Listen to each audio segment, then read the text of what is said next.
So there's a God. Then you have to say, but sorry, where did God come from? It's not a question I hear often answered. In order to recognize that an explanation is the best, you don't have to have an explanation of the explanation.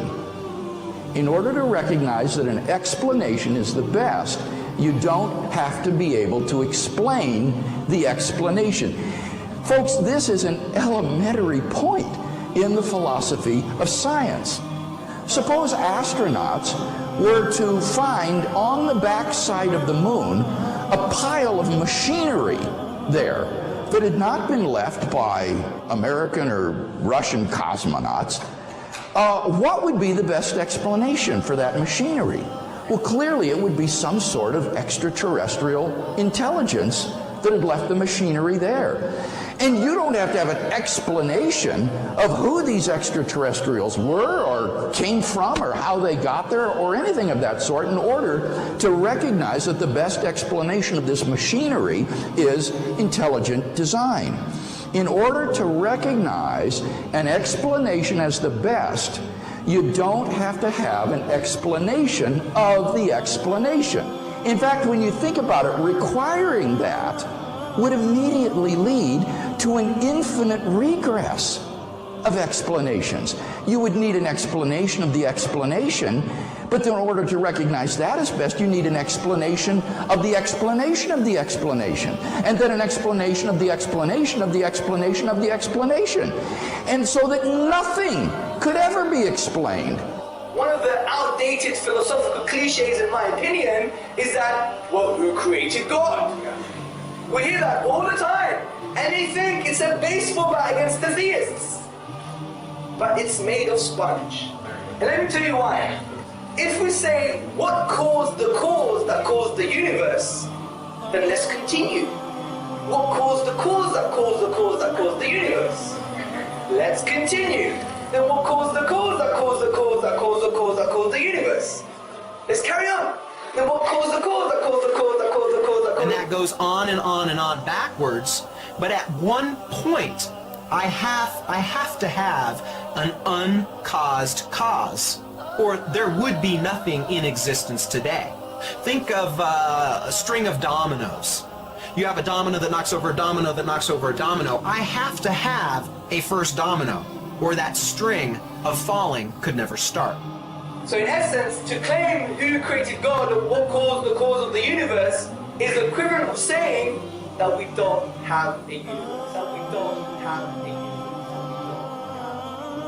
Remember the premises of the argument I gave. Everything that begins to exist has a cause. Something cannot come into being out of nothing. But if something is eternal and timeless, then it doesn't fall under that first premise. It doesn't need a cause. And the concept of God is the concept of an eternal, self-existent, necessary being, and therefore the answer is simply that God is uncaused. He is self-existent. Dear Dr. Craig, one of the objections which has been raised is the first law of thermodynamics, the rule that matter and energy can only be rearranged, or in other words, that matter is neither being created nor destroyed. Yeah. What's funny about this objection is that this is not an objection to the existence of God. This would be an objection to the Big Bang theory of the origin of the universe. It would show that the Big Bang theory of the origin of the universe is false because according to that theory, all matter and energy, even space and time themselves, came into being at the moment of the Big Bang and are therefore not eternal. They haven't always been there in the past.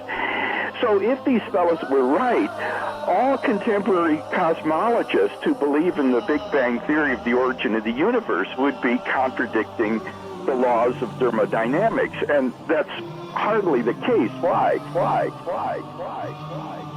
Well, because the laws of thermodynamics, in particular the law of the conservation of matter and energy, only applies once the universe comes into being. It applies at every moment, at every time, and every point in the universe. But it doesn't apply to the origin of the universe itself. And that's why cosmologists don't consider that the law of conservation of energy and mass is violated by the Big Bang theory of the origin of the universe.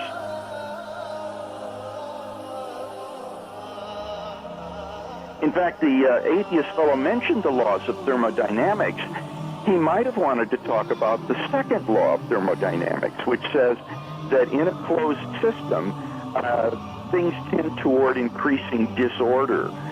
Now, the universe on the atheistic view is just a gigantic closed system because it is everything there is and there's nothing outside it. And what that implies is that given sufficient time, everything in the universe would grind down to a state of maximum disorder. So if the universe has existed for infinite time from eternity past, why is it that we don't find ourselves in this sort of thermodynamically disordered state? I think that the best answer to that is that the universe has not existed forever. It began a finite time ago in a low entropy condition, and the thermodynamic clock has been running ever since then. So the evidence of thermodynamics itself suggests that the universe and matter and energy are not infinite or eternal in the past, but had an absolute beginning. To remind ourselves of the argument again, we have premise 1, whatever begins to exist has a cause. Premise 2, the universe began to exist. And from that, we draw the conclusion that the universe had a cause. The universe had a cause. The universe had a cause. So we ask another question, what is the nature of this cause? And the nature of this cause upon conceptual analysis, which means critical thinking about this cause, we come to some startling conclusions. This cause must be one. The reason for this is because if we use the philosophical principle Occam's razor, which posits that we do not multiply entities beyond necessity, then we conclude it must be one. This cause must be uncaused, as we have already discussed the absurdity of an infinite regress of events, similarly with causes.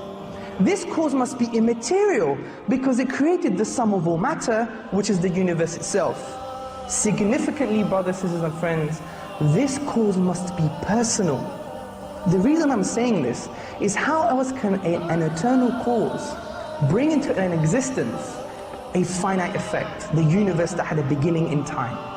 It must have chosen the universe to come into existence, and choice indicates a will, and a will indicates a personality. So, we have concluded the traditional view on God, that a transcendental, immaterial, uncaused, eternal being exists.